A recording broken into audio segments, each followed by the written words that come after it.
We're so pleased this morning to welcome Special Envoy for Yemen Tim Lenderking for a discussion on behind-the-scenes diplomacy that led to the offloading of more than 1 million tons of oil from the decaying supertanker in the Red Sea.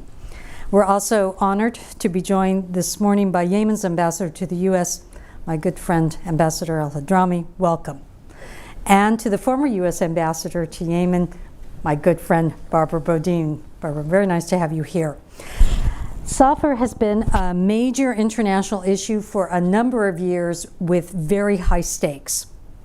Everyone who was involved in the issue knew that if the oil that was on that tanker was not offloaded, one of the world's largest maritime ecosystems would almost certainly be destroyed, and what everyone knew would be a catastrophic environmental disaster.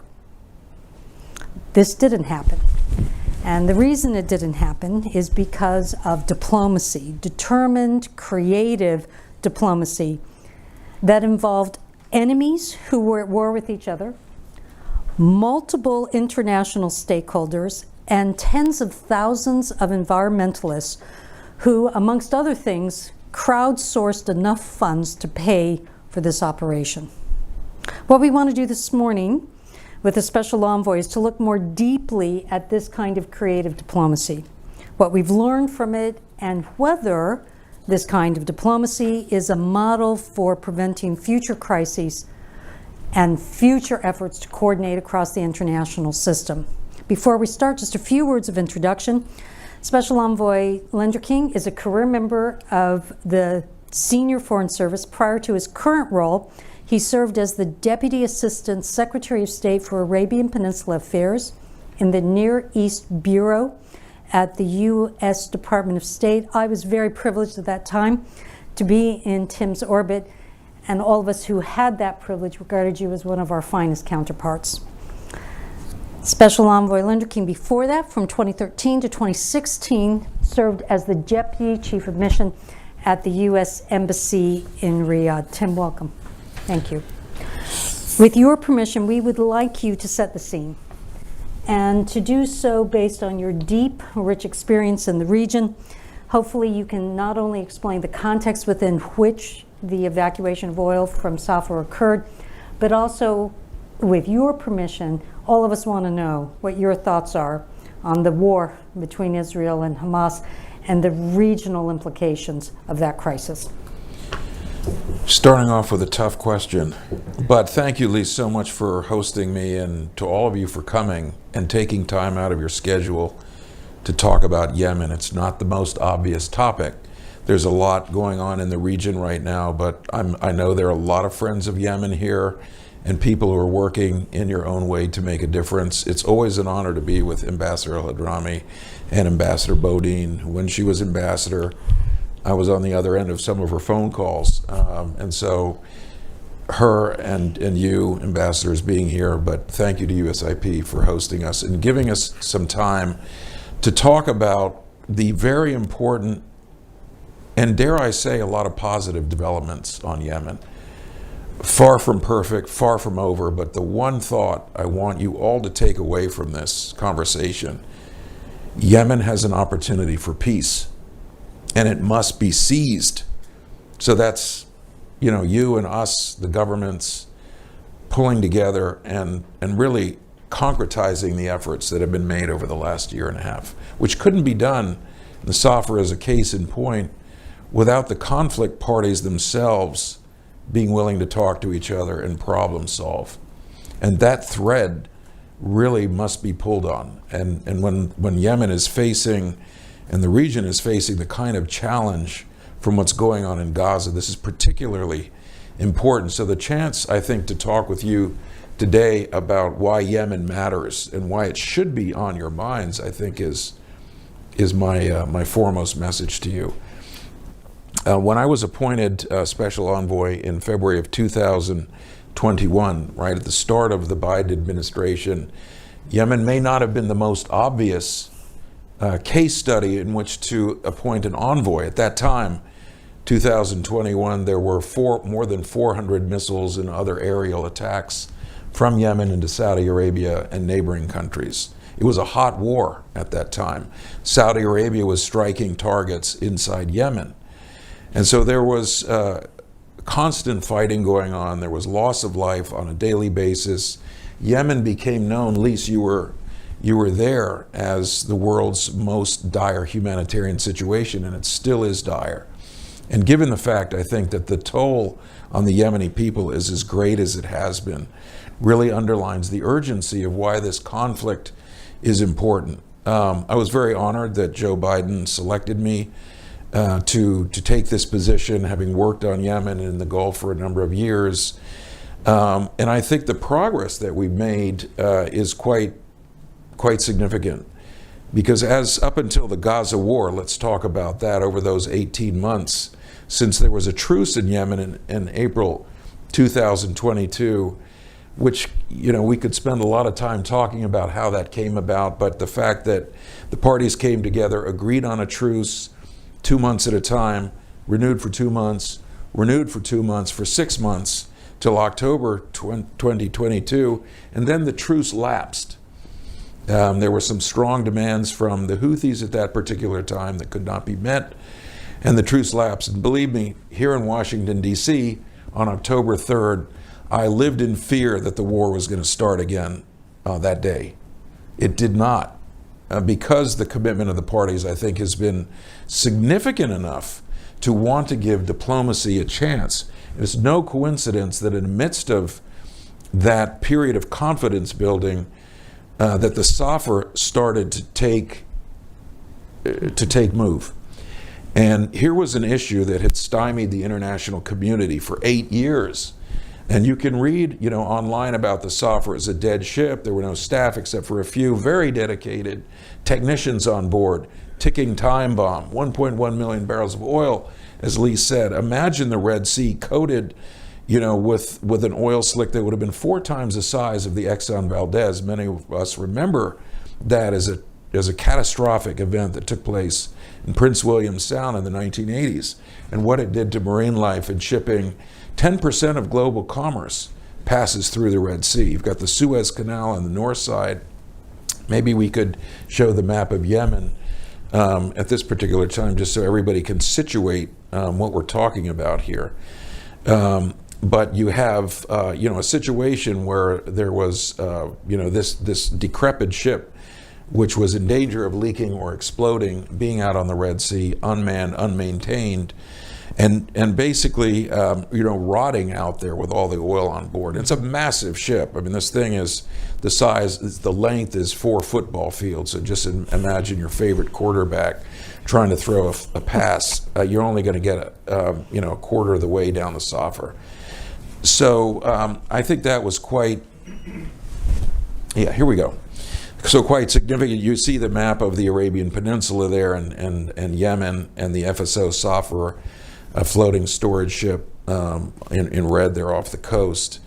And so I think, the fact that in the midst of this period when the truce was just starting to take effect is also the time at which the Safer really started to move. And we jumped in, with both feet here to join the UN in leading an international effort, which saw an incredible coalition of countries and individuals, the Yemeni private sector coming forward as the first private sector companies to make a pledge, school kids from Bethesda, Maryland, who got, seized with the possibility that an oil spill was going to damage, sea life. And if any of you have been to the Red Sea, you may have scuba dived there. It's a pristine area. There's almost no development on the west side or the east side.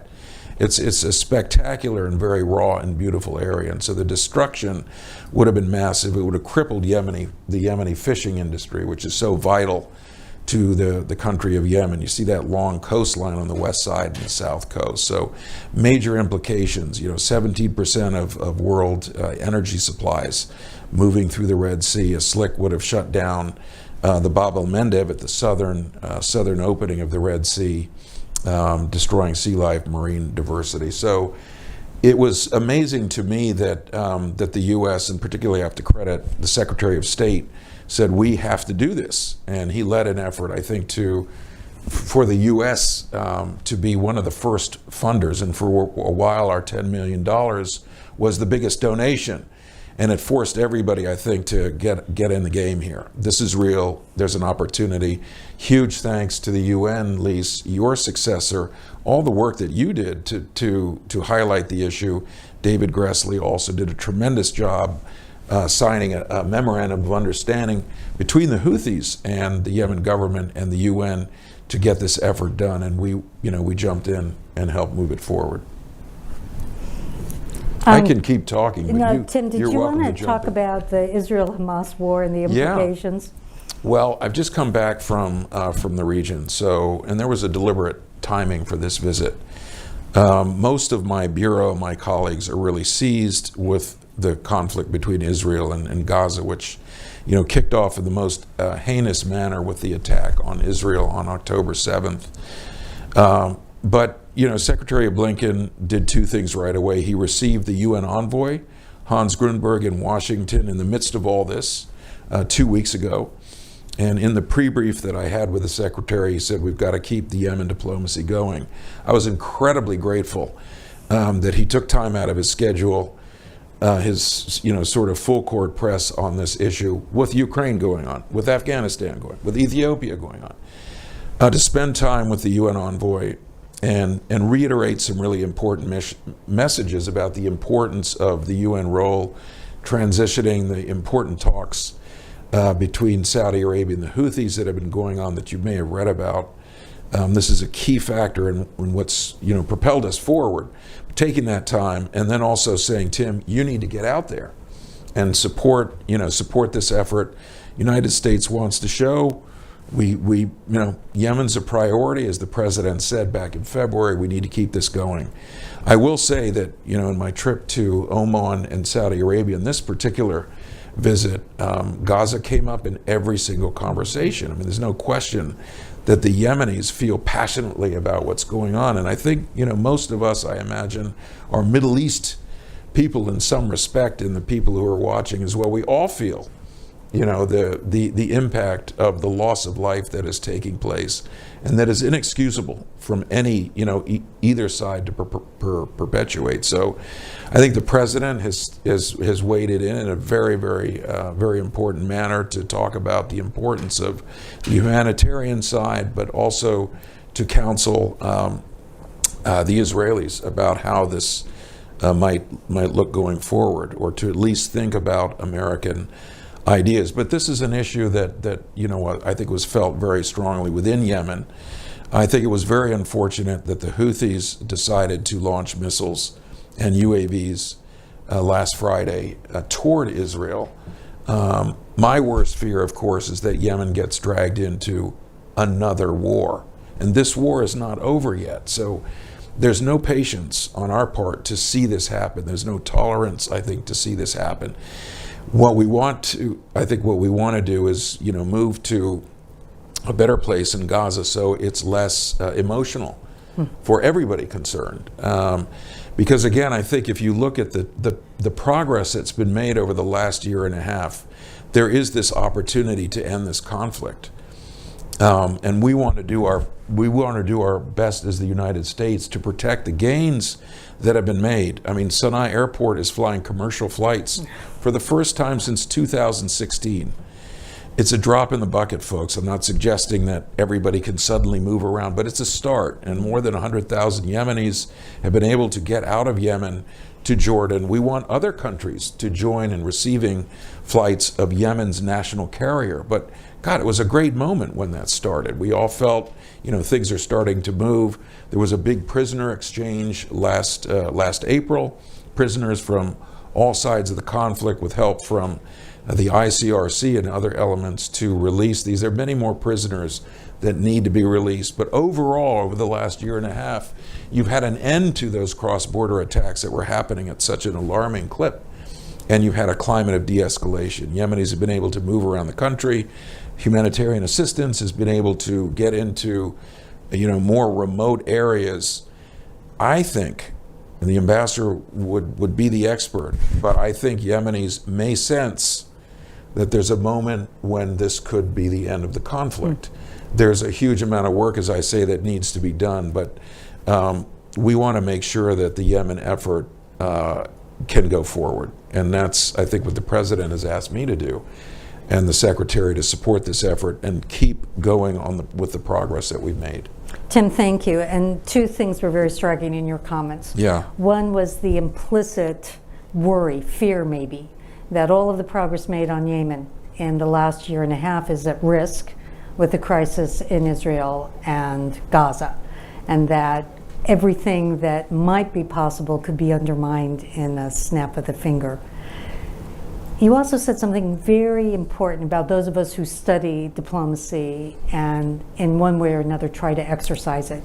You talked about the fact that there were confidence building measures which were made possible because Saudi Arabia and the Houthis were involved in peace talks. The logic that many of us are taught when we go to Georgetown and other institutes of diplomacy is that the way you get to peace negotiations is through confidence building measures.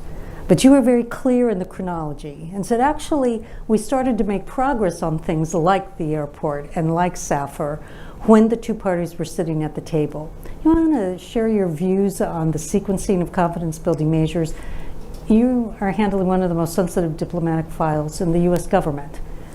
Do you use confidence building measures to get people to the table? Do you use them when they're at the table? Do you advance them because they're at the table? I mean, I think it's a great question. You have to do all three.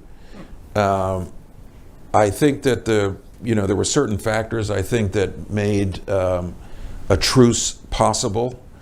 I think neither side at that point felt that they could impose their will on the battlefield. I think there's a certain point at which, when the warring factions can't achieve all their aims, they may take a moment to reflect. I think the Yemeni population is absolutely tired and fed up with this fighting, and they want a chance to get back on their feet and rebuild their country, and we should be 150% behind the effort to support that, and whether it's through humanitarian work or supporting the uplift of the Yemen economy, which is struggling, is vital. But things like prisoner exchanges really make a difference, because you don't get that if people aren't willing to cooperate. There is a prisoners committee, there is a military committee, there are political committees. These committees have been meeting. Not always successfully, but they've been meeting. And so the combatants or their representatives have been in the same room together. A little bit of rhetorical throwing of chairs, but no literal throwing of chairs. And that's to be expected, because there are very strong emotions, I think, involved, and that's even without the Gaza situation. But I think the commitment of the parties to forge ahead with the truce, which I would say is still holding, right? There have been exceptions to this. There's been some violence along the border. 4 Bahraini soldiers were killed, a few weeks ago. But contrast that with the progress that's been made, and the fact that Saudi Arabia and the Houthis have had several rounds of talks. Let me not say negotiations or characterize them, but they're talking. Right. And by the way, when President Biden went to Saudi Arabia in July last year, he said to the Saudis, we think that it would be very helpful for you to talk directly to the Houthis. I'm not saying the Crown Prince is doing this because the President asked him to, but when you get to the issue that you raise, Lise, at some point the combatant parties have to sit down together. Nobody can do the talking for them or the negotiating for them. They have to talk together. And there have been several rounds where Houthis in Saudi Arabia have been in talks before. There was a long peace talks in Kuwait in 2016, 111 days. And it seemed like, there was progress, and then the Houthis pulled back. And, the role of Iran, I think, also needs to be looked at very closely here. Can they turn from what we feel is a very negative posture toward Yemen, arming and sending and smuggling weapons into Yemen? Can that be stopped in the context of the Saudi-Iran agreement, which was a big deal that happened this spring? So I think we also have to look at the way that regional peace efforts and leaning toward de-escalation in the region among longtime combatants and leaders who have not gotten along for decades, that can be a net positive. And so I'm counting on these various cushions to help lift us up, but we also need to see tangible results, like prisoners being exchanged and airports open and humanitarian supplies moving through. So there's a long way to go, but I think there's been some very important progress. Tim, everyone looking at the Middle East is aware that one of America's competitors, adversaries, China, is playing an important and increasingly visible role in diplomacy. Whereas the United States would have been one of the lead peacemakers in the region, one of the major diplomatic forces. The landscape is changing. You mentioned the deal between Saudi Arabia, the rapprochement between Saudi Arabia and Iran. It wasn't the United States that did that, it was China.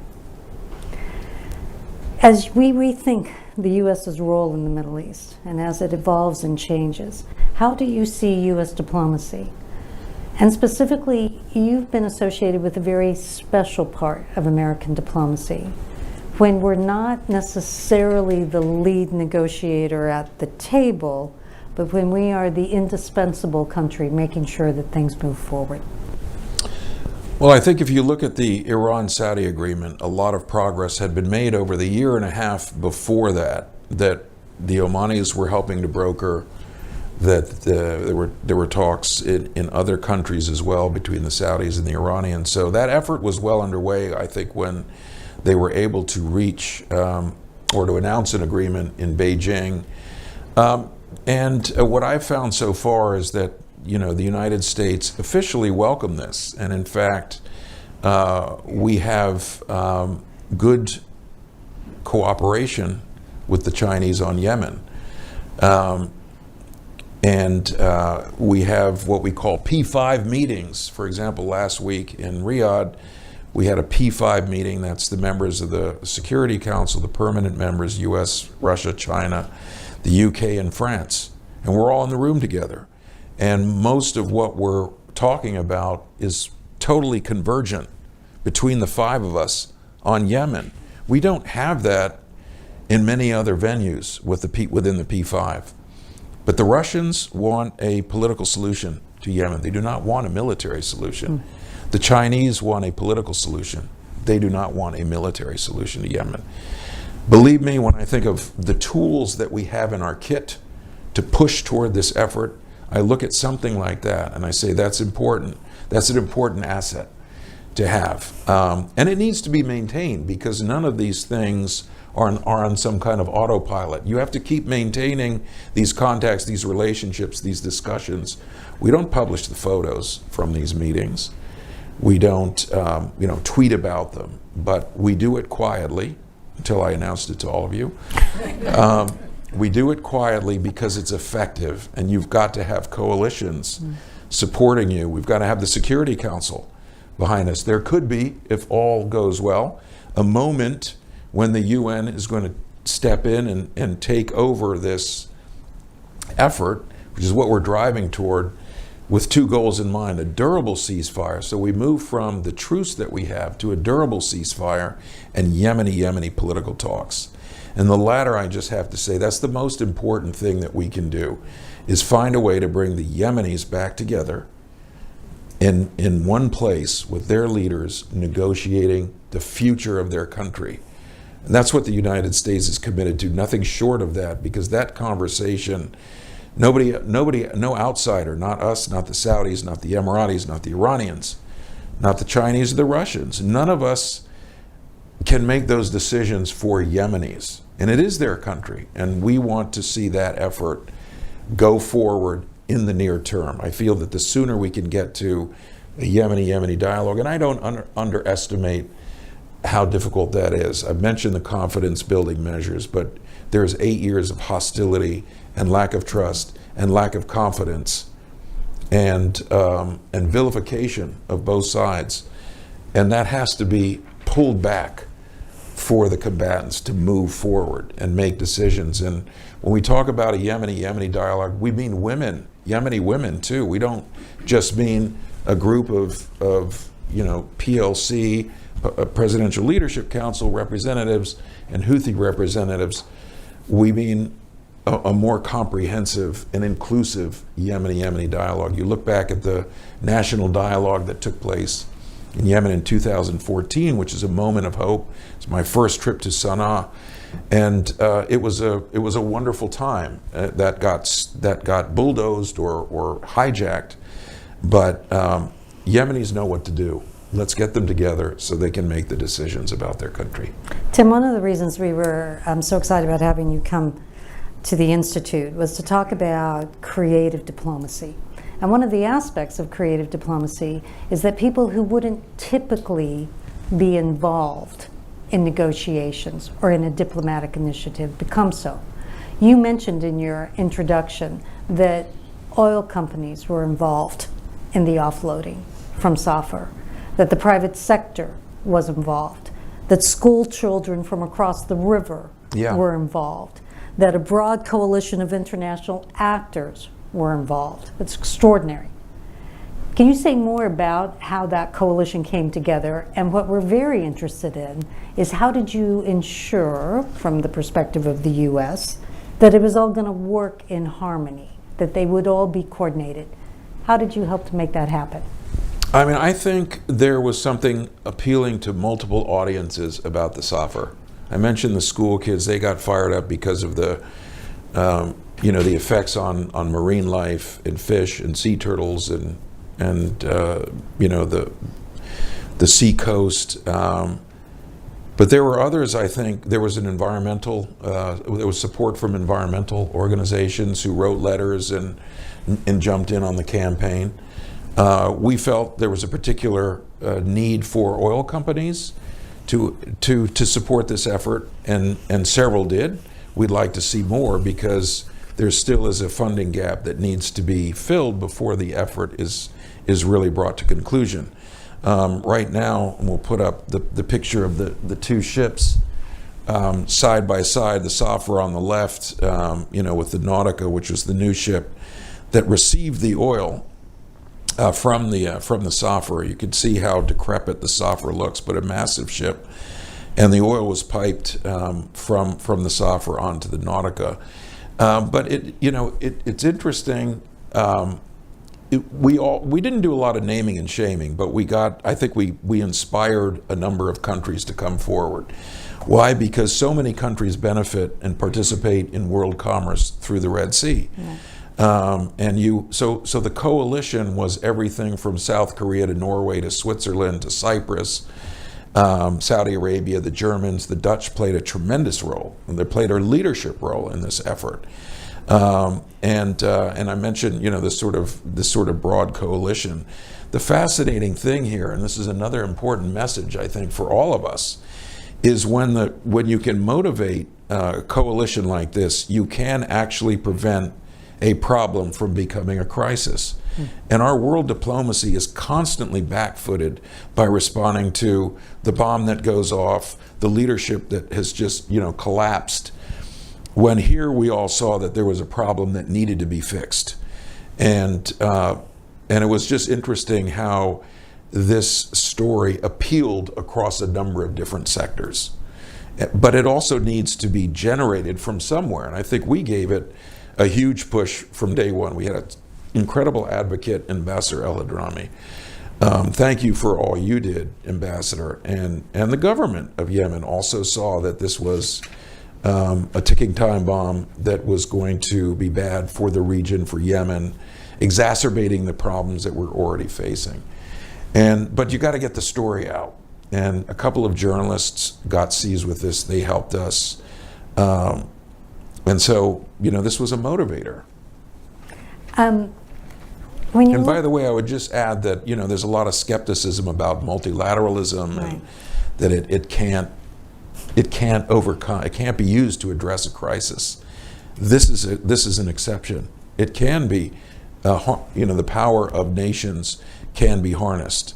And I'm especially pleased that in the midst of everything that was going on in the world, there was a Russian war in Ukraine, there are problems in the Middle East, but folks fixated on this and said, we've got to get it done. And that's why we were so excited to explore this with you. Yeah. Because if you look at the television every morning and you see military buildups, U.S. military buildup, with us deploying carriers and warships and other strike capabilities, not only in the Indo-Pacific, now in the Mediterranean, and other parts of the world. And then you have this effort. They couldn't be more different. You have the manifestation of U.S. military superiority, and then you have American soft power. So you sit on that cusp, on that tightrope between them.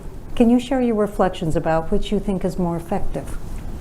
I think there's a time for both. I mean, obviously, in my career, I'm someone who's spent time in Iraq, as you did, Lise, 2 years working there, and I generally, in my career, don't gravitate toward the lovely countries. I mean, I do want to at someday, drink Chardonnay and look at the glaciers in New Zealand, but that's not the moment. So I appreciate that there are times when American power has to be used, but I think let's not overuse it, and that's not always, the hammer is not always the best tool for the nail. And I think there are moments here where we're trying to demonstrate, and the SOFR is just a good sort of symbol of this, that coalition building, multilateral efforts, the UN, which gets such a bad rap in many different environments, but I think the UN has delivered big in Yemen, both with this effort on the humanitarian side and what is going to come from a UN-led peace process. And so those institutions exist for a reason. But again, I think it takes leadership to pull them together and not to resort to the barrel of the gun. And we are in a moment, I think, in Yemen where things like this can happen. And I'm, as I said at the beginning, I am afraid of what would happen if the Gaza conflict grinds on and we see more inflammation in the region and pressure on actors across the spectrum to get involved. I said, I talked to a lot of Yemenis on this last trip, and even though Gaza came up in every single conversation, not one of those people said Yemen should get drawn into the war. Yemenis do not want to get drawn into another conflict. I mean, I think we're all trying to work to get out of this conflict. And this conflict has a long way to go. It needs a lot of help still, needs a lot of international support, and it needs a full-on engagement and support of the U.S., of the United States. In this particular context, we are looked at as a very important actor. And I think we need to know how to use the tools wisely and carefully. So, Tim, one of the things that this institute does is to work particularly with young, aspiring diplomats, mediators, and negotiators, and talk about the actual mechanics of how you bring belligerents together, warring parties together, people who have grievances that are unresolved. How do you get them together? And how do you actually, when you're all sitting at the table, progress toward a solution? This is an example of where that was done. Many of us who know about this know it would never have happened without U.S. determination and the kind of leadership, Tim, that you personally exhibited and pushed. Can you comment on what it's actually like at the table and how it was possible to bring people who didn't want to agree, who were fighting each other, to a common understanding of what needed to be done? How'd you do it? I mean, I think there are a couple of ingredients. One is you have to have the backing of your leadership, and having the President and the Secretary of State support what we're doing on Yemen is critical. The fact that the President announced Yemen so early in the administration, that caught me by surprise, believe me. And I was given a little bit of a heads up that they wanted me to do this assignment. Hell yeah. I said right away I wanted to do it. Because I saw it as an opportunity for the United States to have a positive impact. I didn't necessarily feel that the conditions in Yemen were ripe. As I said, at that time there was a hot war going on, but I felt we needed to give it our best shot. I think relationship building, in my particular case, it's been a lot of time working in the Gulf and knew the Saudi leadership and many of the Yemeni leaders, the Emirati leaders, etc. But you got to be able to deal with the full spectrum. You've got to deal with the people who hate America, ultimately that's part of what has to happen. And I think you have to set aside a lot of personal perspectives. You're representing the United States. You're in a meeting or a conversation or a negotiation as a representative of the United States. It's not there. I'm not there as Tim Lenderking. And I find that despite what is commonly said, the United States has a lot of influence in the Middle East still. And I think, again, that the various parties in Yemen are looking toward us to use it in a positive and balanced way.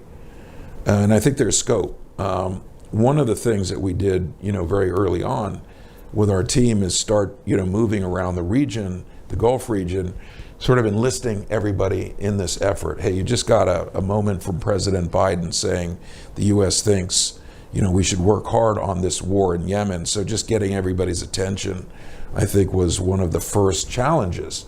But everybody's tired of this war. The Emiratis are, the Saudis are, and as I said, nobody more than the Yemenis. But being able to call on their influence, and Oman, I think, particularly as a neighboring country of Yemen, playing an important role here, has been essential to building the kind of international coalition to push for a Yemen peace effort that can be sustained, right? Yemen's had peace efforts before and been in and out of war. I think our hope is that we can work with Yemen to get it on a more stable path so we can talk about a durable resolution of the conflict, not something that lasts 5 years and then the parties tip back into it because things are set on a house of cards. No.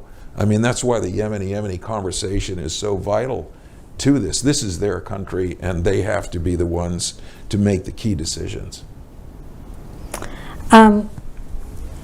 I know that you have been a champion as you represent the United States on this file. You've been a champion of the role of women in the peace process and the role of civil society. Not all American diplomats are. American diplomacy is often known for being tone deaf to the role of civil society, the role of women. But you're not like that. Can you share with us why you think the role of women in civil society is so important? I mean, I think, every study shows that the investment that women bring to a peace effort increases the chance of a durable solution. And pick your conflict.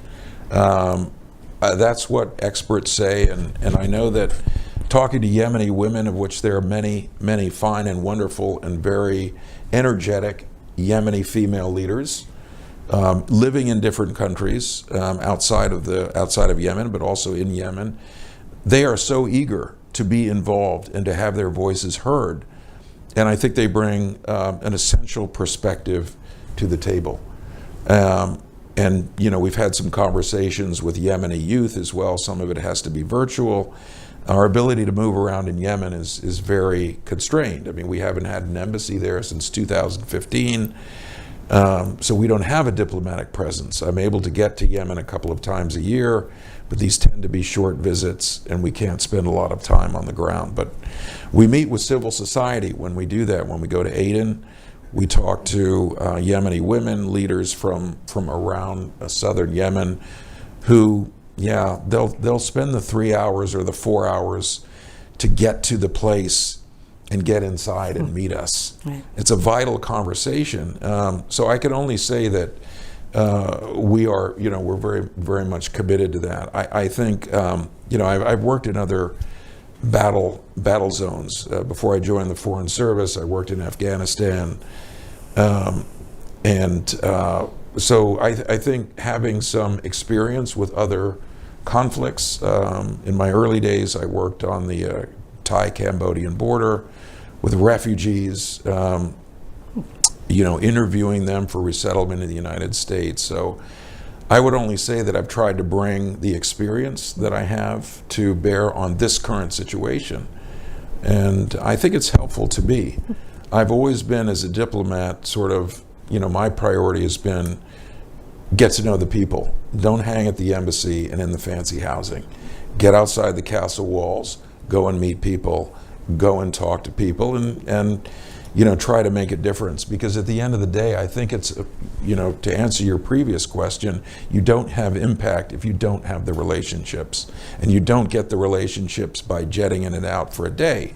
You have to build them, over a long period. You have to drink tea. You have to, break bread together. And you find that you can break bread with your enemies. Yes. And that's, that when you have that experience, that you've got a foundation to build on, and you are, then possessed with moving forward. A final question, Tim.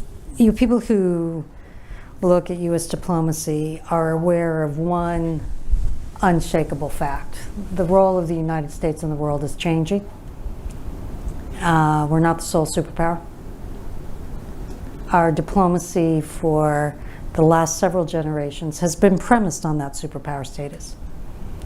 And the kind of diplomacy that we've engaged in has been a function of that. How do you see American diplomacy now changing? What do American diplomats have to do differently so that things like this can happen?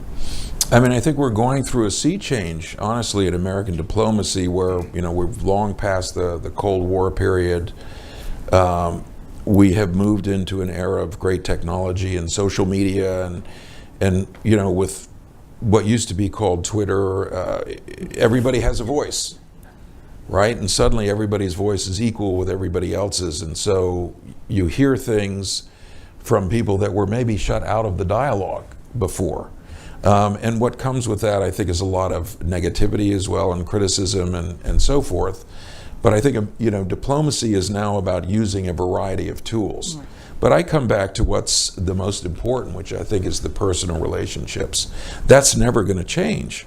We're not going to be as effective if we do everything virtually. You've got to sit with people. You've got to hear their concerns. So I think that's the nucleus. At the same time, the relationships have changed in the region.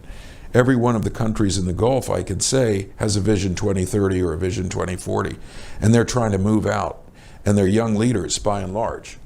And they have visions for their society, and they include economic development. They include, generally, strong elements of tolerance, even though there are, persistent acts of intolerance that still exist.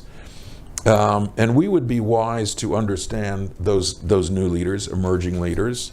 In the Gulf in particular, there's a tremendous amount of wealth that can be, harnessed.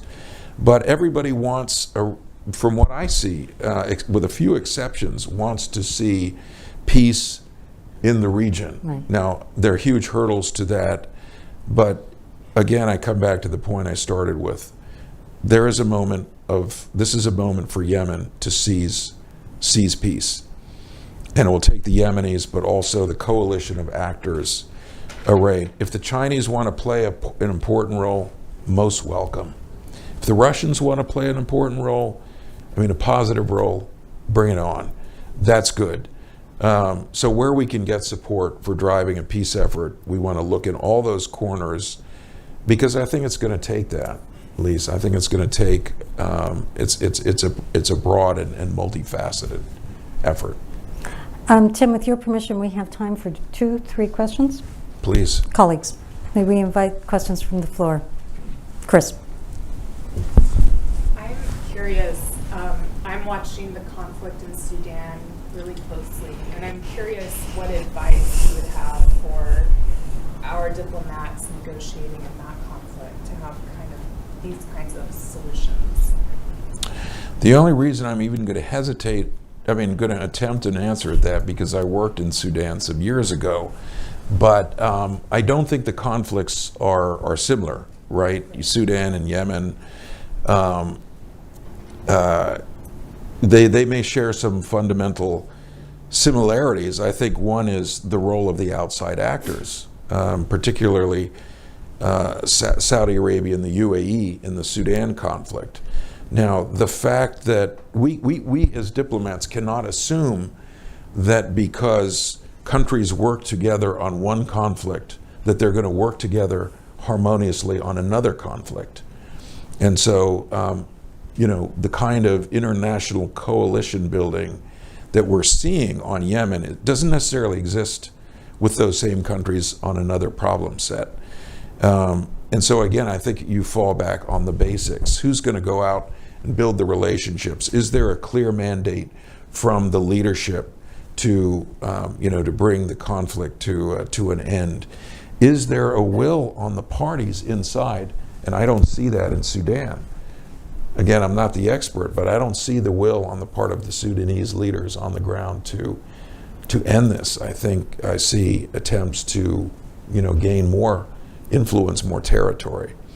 It's vital in the Yemen context, I think, to prevent a return to fighting, and that's why I think the diplomatic effort is so important right now and so timely. Other questions? Sir. Yeah, thank you so much. So you mentioned, thank you. I should introduce myself, I guess. Tyler Pry with Safer World. So you talked about Houthi and Saudi talks, and sometimes that seems to get conflated, at least in the media, with peace in Yemen. But then you talk about Yemeni dialogue as the way to get to that. Is this a sequencing question to some degree, like get the Saudis to pull out, get them to support it, then we can do Yemeni dialogue? Can we do it both together? And how can we bring some of this creative diplomacy to the Yemeni side, so we're not just relying on Houthi Saudi talk, but then we can get a bigger table for ultimately intra-Yemeni peace process? Thank you. Thank you. I think the talks that the Saudis and the Houthis are having are vitally important, and from what I hear, not being in the room, I think they're making some progress. And the rounds of what's reported in the papers of Houthis going to Saudi Arabia and Saudi leaders going to Sana'a is extremely important. But you're absolutely right. That doesn't equate, from our point of view, what they can do together to peace in Yemen. They can make progress, but then what the progress that they attain has to be passed over to an international process. And that's where I think the UN has such an important role to play as sort of the rallier of the international community. We can do a lot of that, but it's very helpful to have a competent UN envoy as we have in Hans Grunberg, who I think can help marshal the effort, get the Security Council, set some priorities. But where I think the crucial decisions are made are between the Yemenis. And that, I think, is what we are counting on this process moving toward, and keeping the buffer as strong as we can from whatever outside conflict is going to impinge on Yemen. If it's not Gaza today, it could be Iraq tomorrow. It could be, Lebanon the following day.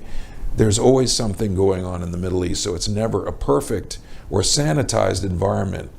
But that's why the elements of the Yemeni peace effort, I think, have to be pushed and prioritized at this particular time. Nice to meet you again. Good to see you. My name is Saiful Muthanna from Washington Center for Yemeni Studies. We have seen the peace talks and the visits between Saudi Arabia and Houthis. So what's the next step, and are there any obstacles? I think the obstacles that you're facing are first and foremost that there's been 8 years of fighting in Yemen, and that's not something that is overcome overnight. But when we talk about confidence building, these two sides spending 4 or 5 days in the capital of these countries is quite significant. I'm confident that these conversations will put at least one essential building block into place by getting an understanding between these two important combatants about the way forward. again, it has to go into a Yemeni process for it to be durable and sustainable. So we're at that point, I think, where we're looking for Saudi Arabia and the Houthis to reach agreement on issues between them, which get us, into the tent, I think, and into the realm of possibility with the Yemeni dialogue. Sir?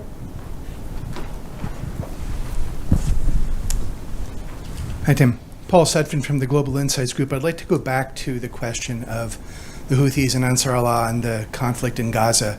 Seeing a lot of reports of Ansar Allah Houthi threats, as well as the possibility of additional movement of personnel and that kind of thing. How worried are you, and what would be a disincentive that could be given for them to stay out of that? I know you said both the sides aren't interested, but the axis of resistance, the pressure, the Iranians, I know the Houthis don't take direction from Tehran, but certainly there's an awful lot of pressure right now, given the way this conflict is playing out, to take action among that axis of resistance. Well, certainly, Paul, I do worry about it, and I'll be quite open about it, because, Yemen sits in a volatile region on a good day. And having this added to our rucksack, which we have to haul up the hill, is very unhelpful. But at the same time, again, I go back to what I'm hearing from Yemenis, that there's no desire to be dragged into this conflict, maybe to, convey very strong emotional perspectives, but that's not the same thing as volunteering to fight in that conflict. So I think we just have to do our best to, keep the Yemen effort going. I think we have some strong elements in place, as I've noted. We want to keep moving in that direction, and see where we can build. Again, being out in Saudi Arabia and Oman last week, had some very, very positive talks about where these two countries and the Yemeni leaders that I met see things going, and the work that is needed to get there. So I see a lot of synergy and good cooperation happening. I'm not saying it can totally withstand the pressures of the region, but we have to do our utmost to power forward. Sir? Thank you, Mr. Ambassador, and thanks USIP for the invite, bringing especially Yemen and Libya quite often to the Washington scene. Two questions, minor questions, if I may ask. Up until 2019, I think the UN was seeking a narrow agreement for a unified government, and then look into the longer-term solution for other issues, especially the South. 2019, I think that in a way changed, and they brought in the SDC. And from a mediation perspective, is this complicating, or would this be a positive thing, the participation of the SDC at this stage? From a technical mediation point of view, if you may. The other question is, should we keep on talking to the Hezbollah, to the Houthis and the Hezbollahs and the Hamasis, or should we do that, or should we keep on having some kind of limitations in our talk? Thank you. Yemen's a very diverse country, so of course there are a variety of perspectives and points of view at various times in its history. It's been two Yemens. One can debate, whether two Yemens or one Yemen is better. The Southern Transition Council that you mentioned is part of the ruling coalition, the Presidential Leadership Council. We meet with them regularly. Their leader came to the UN General Assembly with the chairman of the Presidential Leadership Council. Last month in September, they met with Tony Blinken. I thought it was fantastic, by the way, that in the first 48 hours in New York, Tony Blinken had 3 meetings with Yemenis or about Yemen. Again, I come back to the point that shows the United States, I think, leadership is in this. So it won't be for us to decide whether there's one Yemen or two Yemens. I think that's squarely in the in the realm of the Yemeni dialogue. That's a question, a burning question that's on people's minds, and I think the Yemenis have to address that. Your second question, I can't really speak about talking to Hezbollah, but somebody has to talk to the Houthis. You can't just pretend that they're not there. They are a reality, and they have a point of view, and they have some strength on the ground that you cannot ignore. So they have to be brought in to the peace effort. And as I said, there have been some baby steps here which have led to positive progress. It needs to be built upon, and with the Yemeni dialogue would of course include the Houthis. Ma'am. Hi, my name is Britt Gleixner Hayat. I'm a visiting fellow at the Carnegie Endowment for International Peace and used to work at USAID, including on Yemen. My question is about your comment on U.S. influence in the Middle East. You mentioned that you think that the U.S. still has a lot of influence. Can you talk a little bit about what you mean by that? And in the conduct of the conversation over the last few years, what lessons have you taken about where U.S. influence can be best applied? Has there been anything that you've learned that has been a lesson about the extent to which it can be applied, the limitations to it, or moments where it actually was more than you thought it might be? Thanks. Thank you. I think we do have influence. I think the Yemen context is a perfect example of that. It doesn't mean that we can make or break a situation, but I think our engagement is noticed, and it's a reference point, and people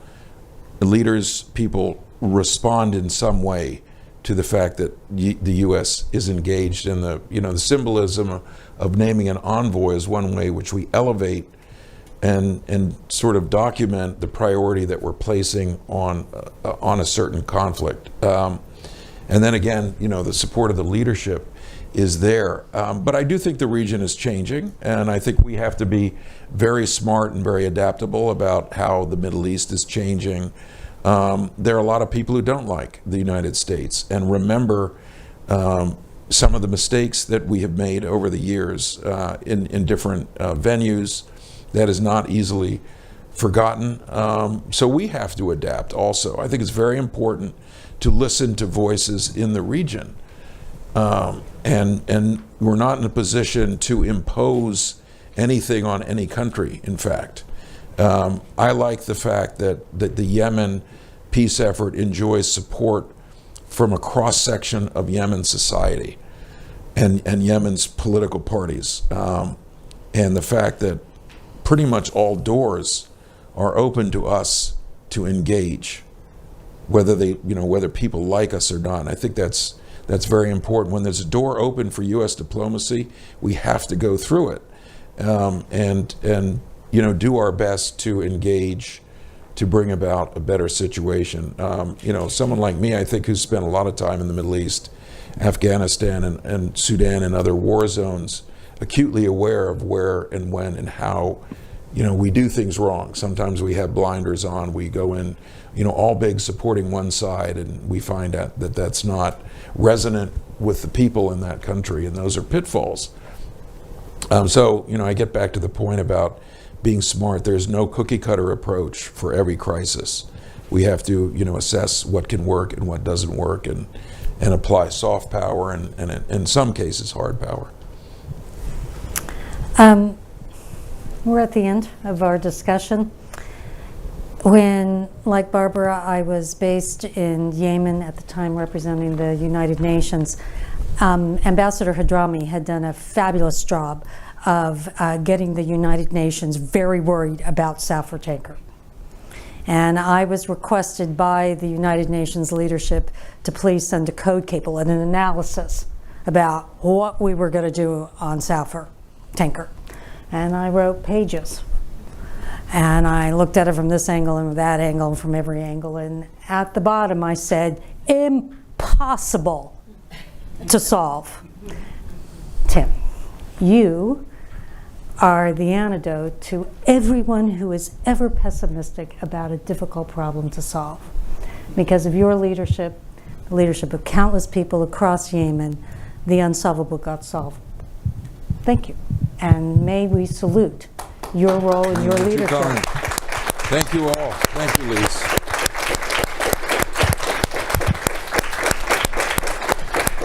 Thank you for being with us. Thank you all.